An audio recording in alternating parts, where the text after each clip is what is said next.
नैबे रामफल बड'लेण्ड कालचारेल सेन्टारनि रिहार्सेलाव फैदों। मा मोसानाय होनो बेखौ दावस्रि देलायमोन नामा?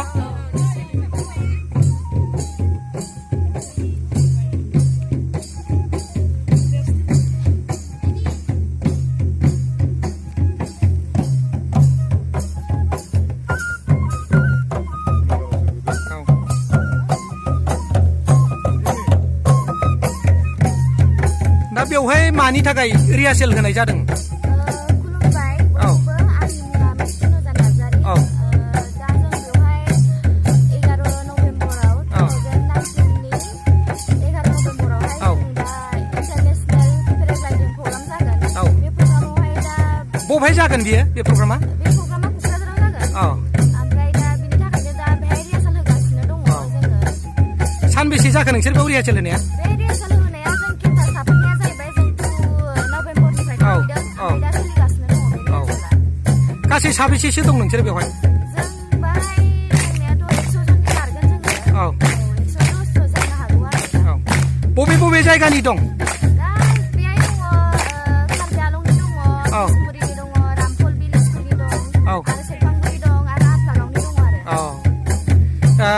फरायसाफोर आरो गोजाननिया बिसमुरि आरो कार्बि आलंनि दं जाहैबाय नङा ना? दे गोजोननाय थाबाय।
मेंबाय नामा? मेङाखै? हरसे मोसानो हागोन ना हाया? हायो। दावस्रि देलाय मोसा, दावस्रि देलाय होननाया बे माबानि थाख्लायनिया बेनो नोंसोर मोसानाया नङा होमबा? नों बबेनिफ्राय फैदोंमोन बिनानाव? आं कार्बि आंलंनिफ्राय। दा मा प्रग्राम थाखाय नोंसोर बेयाव मोसागासिनो दं? प्रग्रामा इन्टारनेसनेल पेराग्लाइडिं प्रग्राम। बियो बबेहाय जागोन? बियो क'क्राझाराव? क'क्राझारावनो। खै तारिखनिफ्राय जागोन? तारिख 11 नभेम्बराव ना? साबेसे फैदों नोंसोर कार्बि आंलंनिफ्राय? जों 12 जन। 12 जन। हौवाफोर 2, हिनजावफोर 10 जन। दे गोजोननाय थाबाय। नों बबेनिमोन? कार्बि आंलं कार्बि आंलं ना नोंसोरो साबेसे फैदोंमोन 10 जन 10 जन आरो हौवाफोर सानै गासै 12 जन हिनजावफोर 10 आरो हौवाफोर सानै गासै 12 फैदोंना नोंसोरो नोङो बबेनिफ्राय फैदों कालाइगामिनि मा बबेबा स्कुलनिफ्राय फैदों नामा रामफलनिफ्राय कालाइगामि स्कुल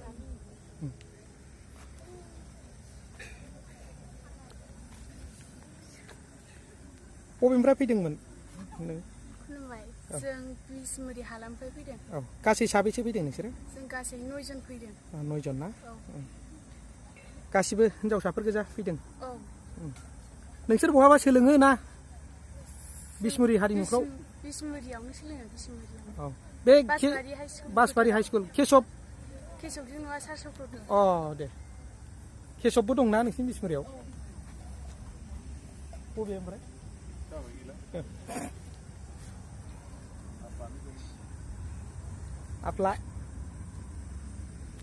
आफलागाव हाइ स्कुलनि दं सोरबा बबे बिनानाव आफलानिफ्राय फैदों ना गासै साबेसे फैदों नोंसोरो 23 जन दा मोसानो रोंदोंना रोङाखै रोंबाय मानि थाखाय मोसानो नोंसोर बेवहाय बहा मोसाहैनो नागिरदों बे बिलुन उरायनायाव ना पेराग्लाइडिं पेराग्लाइडिं होनो नों रामफल बिल हायार सेकेन्डारि दं नामा सोरबा बोरै दं रामफलनिफ्राय फैदों ना बिनानाव औ नोंसोर साबेसे फैदों गासै बेसे बुरजा दं मासे मानै माथाम 25 आफलागावनिफ्राय आफलागाव हाइ स्कुलनि बोरै दं बबे आफला औ आखाइ थिखो आफलागावा ओरैजाय नालाय ओंखायनो ओरैजाय थादों साबेसे फैदों नोंसोरो आफलानिफ्राय 20 जन ना दा नोंसोरो रोंबाय ना एसे नांबावगौ रोंबाय बबेहाय मोसाहैगोन दांदुगुर हाजो खाथियाव बावखुंगुर हाजो खाथियाव ना औ पेराग्लाइडिं बिलुन उरायनाय नों बिनानाव बबेनिफ्राय फैदोंमोन कार्बि आंलंनिफ्राय ना कार्बि आंलंनिफ्राय गोदो माला दैमारिया सिनेमा दिहुनोमोन मिन्थिना मिन्थिया बावबाय जोंसो नायदों गोदो जों एसे बोराया सेरफांगुरि हाइ स्कुल आखाइ थिखां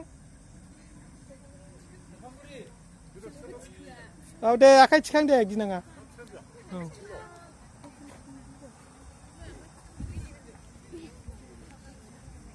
बबेनिफ्राय फैदों बिनानावा सेरफांगुरि हाइ स्कुलनिफ्राय नोंसोर साबेसे फैदों 18 जन दंबावो सेरफांगुरि ओमफ्राय मा स्कुलनिफ्राय दं सेरफांगुरि रामफल बिल हाब्रुबारि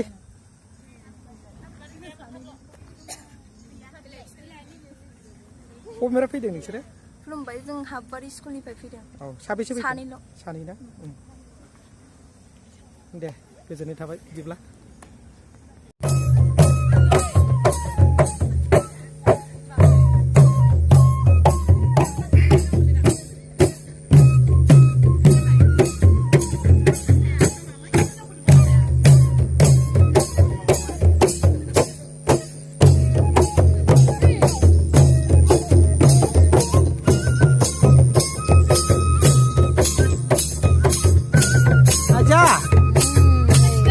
Micatin.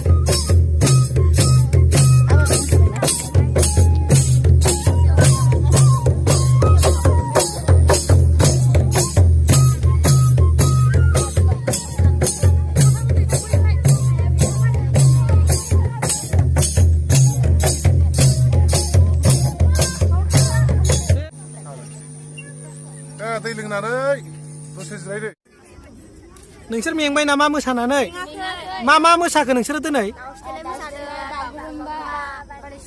बारदै सिख्ला आरो बेवहाय दा मानि थाखाय रिहार्सेल होनाय जादों बेवहाय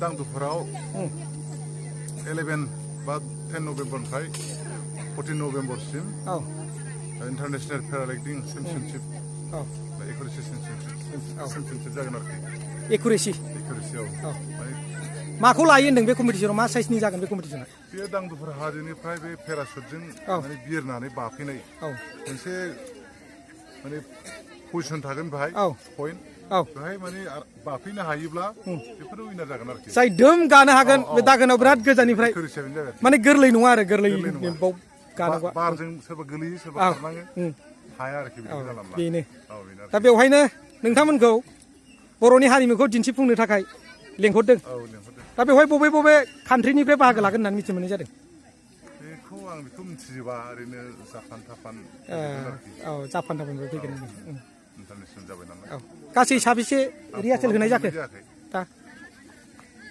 गासै 100 जन जाबाय 100 जन बबे बबे जायगानिफ्राय ज' खालामनानै नोंथाङा बेवहाय रिहार्सेल एबा बे सोलोंनाय हाबाफारिखौ लागासिनो बेवहाय जोंनि थाबाय रामफल हालामनि आरो बिष्णुदिनि थाबाय कार्बि आंलं मोनथाम एसे नांबावगौ जानायाव गोजाननिफ्राय बबेनिफ्राय फैदों गोजाननिफ्रायथ' बे कार्बि आंलंनि दं थारमाने खोथाया जाहैबाय जोंनाव बुथुमजोबबा 90 जन जायो आरोखि माखासे फरिखा खाथिखाय बा कलेजना फरिखा दं बे हिसाबै जोंना माने 100 जन मेकआप जाया आरोखि दा मोसानायनि बेलायाव र'आव मिथिजोबो नालाय सानो दा नोंनि 100 जन मोसानो लाबोनाया मानोथो 90 जनल' जाखो होननानै गिनानै गोजाननिखौ लाबोनाय जाबाय आरो कार्बि आंलंनिफ्राय लाबोनो गोनां जादों दा फरिखा खाथिखाय माखासेफोरा सोलाबजोबैखाय मानसि मोनजोबैखाय दा कार्बि आंलंनिफ्राय गासै साबेसे सफैदों हिनजाव हौवा 12 जन गोजानबो जायगाया गोजाननिफ्राय खस्थ' खालामनानै फैबाय आरो जों माने एक्सचेन्ज सालायनांगौ ना गोजाननिखौबो जों स्कप होनांगोन नंगौ बिसोरबो क'क्राझाराव मोसाफैनो होलाय लालायबासो बर'नि हारिमुवाबो गुवारसिन गेवस्रागोन बयजोंबो मुंदांखा जागोन बुहुमाव सिनायथि जागोन दा बे प्रग्रामनि उनाव बहाबाफोर माबा प्रग्रामफोर दंबावो नामा आदा जोङो नै साननैसो जाबाय माने चन्डीगढ़निफ्राय फैदों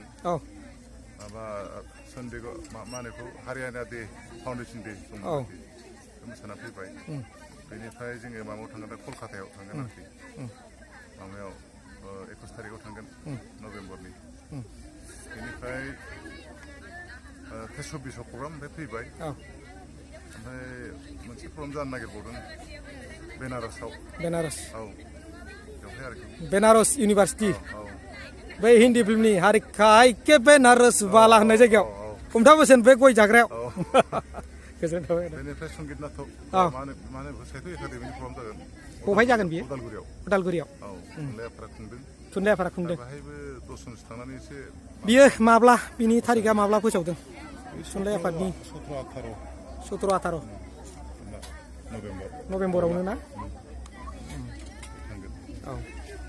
दा जेबो थानाय जानायफोरनि जेबो माबा मोनसे उसुबिदा जायाखै नामा आदा एफा बुरजा 100 जन मानसिखौ दोननांगौ जाहोनांगौआ जेबो उसुबिदा गैया गासिबो बाखि बुखा लायनानै जाहोबाय बाखि बुखा लायनानै जाहोगासिनो दं जायखिया मोनजादोंथ' उनाव मोनजोबगोन उनाव होगोन होननानै लाबोबाय फोथायनाय दं नालाय बयबो राव बादा गैया जेसेबां नांगौ लायबानो मोनो दे गोजोननाय थाबाय आदा नोंथाङा नैबे आंनि प्रदीप कुमार ब्रह्म इउटुब चेनेलाव नोंथांनि बेसेन गोसा माखासे मिथिनो गोनां खोथाफोरखौ मिथिहोनायनि थाखाय गोजोननाय थाबाय थेंक इउ बेखौबो लानांगोन आरो स्कुलखौबो हाबनांगोन फरायनांगोन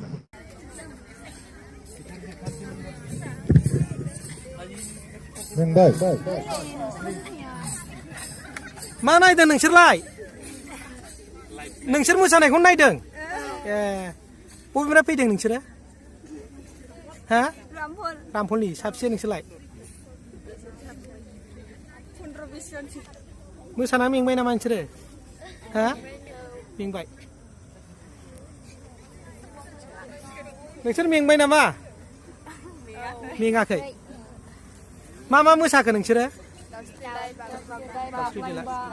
नों बबेनिफ्राय फैदों सेरफांगुरिनिफ्राय ओमफ्राय नोंहालाय रामफलनिफ्राय ओमफ्राय गासिबो रामफल सेरफांगुरिनि जोब आफ्लानिया बबे नोंसोरो आफ्लानिफ्राय साबेसे फैदों 19 जन मोसानो रोंबाय मेङा ओमफ्राय नोंसोरो बबेनिफ्राय फैदों बिनानावमोनहा बिसमुरिनिफ्राय नोंसोर साबेसे फैदों नोंबो बिसमुरिनिफ्राय 20 जन 9 जन नोंसोरालाय बिसमुरि नोंसोर बिसमुरि जोब नोंस्रालाय नोंसोर बबेनिफ्राय सेरफांगुरिनि साबसे फैदों नोंसोरो 14 जन रोंबाय मोसानो दे मोजां मोसा दे बबेहाय मोसाहैगोन होनदों क'क्राझार दांदुफोराव मा जानो नागिरदों बिलोन उरायहोनो नागिरदों पेराग्लाइडिं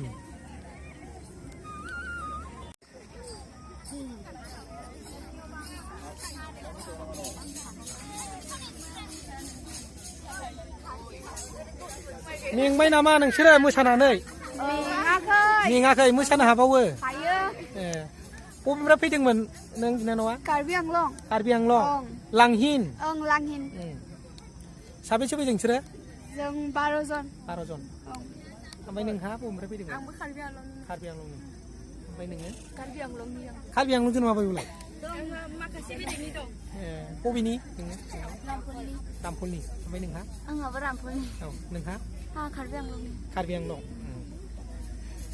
मोनसे मेथाइ दंना मेथाइ थौदोलै थौदो सना दोनखारलांदिनि सना कार्बि आलंआव दोनखारलांदिनि सना लांहिन टाउनाव दा बे जायगा नोंसिनिनो ना दे गोजोननाय थाबाय ओमफ्राय नोंस्रा मेंबाय आफ्लानि मेङाखै मोसानो हाबावो बे राजाना मा नाम राजा नोंना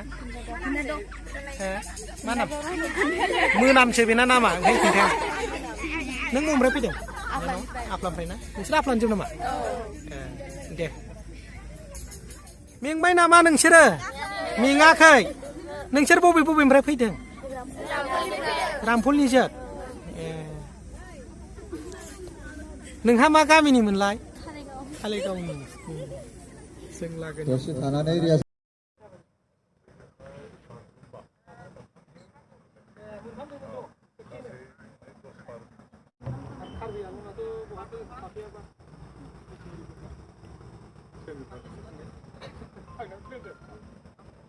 बिराद नायबाय सोरां गयारि मोजां दे अनसुमा बसुमतारी फरायनाया थारमाने फरायनायखौबो नों फोथांना लाखिनांगौ नालाय दा हारिमु गैयाब्ला नों राव गैया राव हारिमु गैयाब्लाथ' नोंनि बे सोलोंथाइफ्रा मा होननो सानो आदा नै सासे अनसुमा बसुमतारी बिसोरनि फरायनाया होनदों थारमाने फरायनायाथ' फरायो